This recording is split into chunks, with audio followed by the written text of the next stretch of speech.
Sasa inapotokea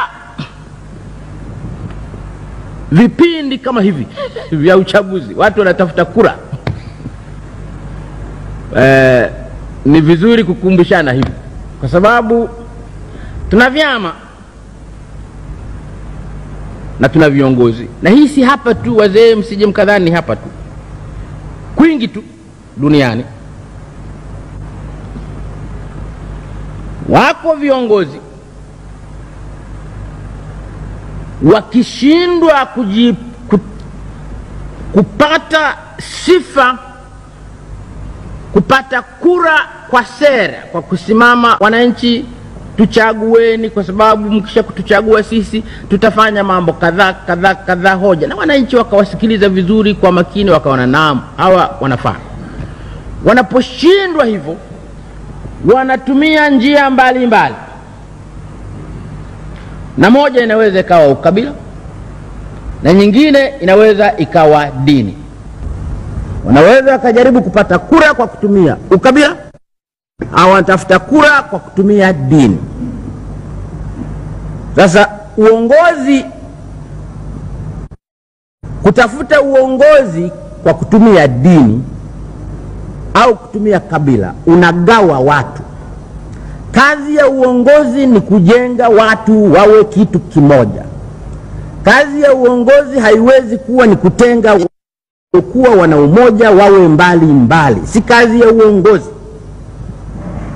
Lakini na hasa mahala ambapo bado hamjakoma, bado mumo katika jitihada za kujenga, wakianza viongozi wa namna hiyo na tukawakubalia, tutagawanyika. Rwanda pale mwaka jana wameuana sana watu wale wazee, msidhani ni makabila mawili mbali mbali. Wanaitwa, kuna wanaitwa Wahutu na Watutsi, ni Wanyarwanda tu, ni Wanyarwanda, hakuna makabila pale. Kuna kabila moja tu pale la watu Wanyarwanda. Juzi nilikuwa Bukoba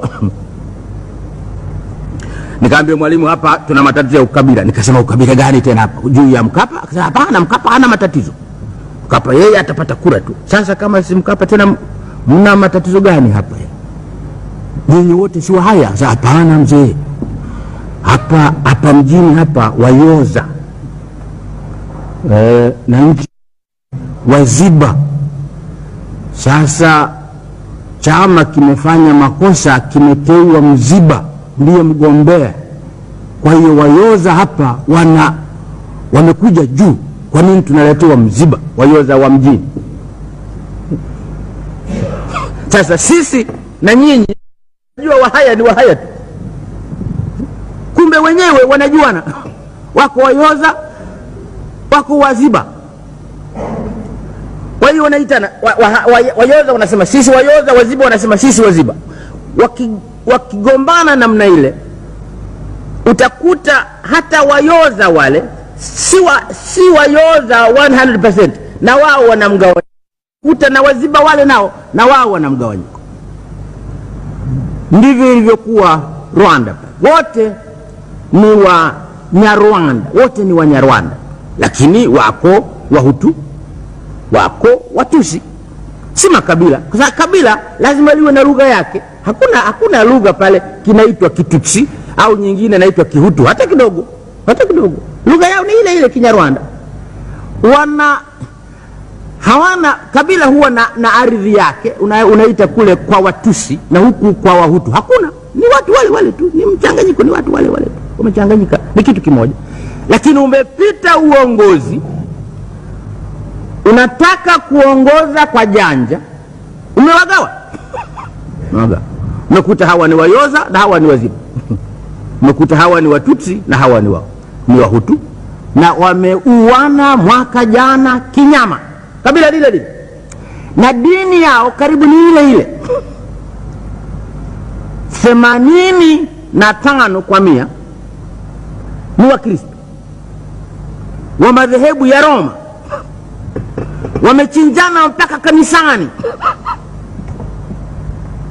Kabila ni lile lile, wametenganishwa kwa kufuata koo hivi. Dini ni ile ile, ni Wakristo tena wa madhehebu ya Kikristo ya Katoliki, wamechinjana mpaka ndani ya kanisa wanachinjana.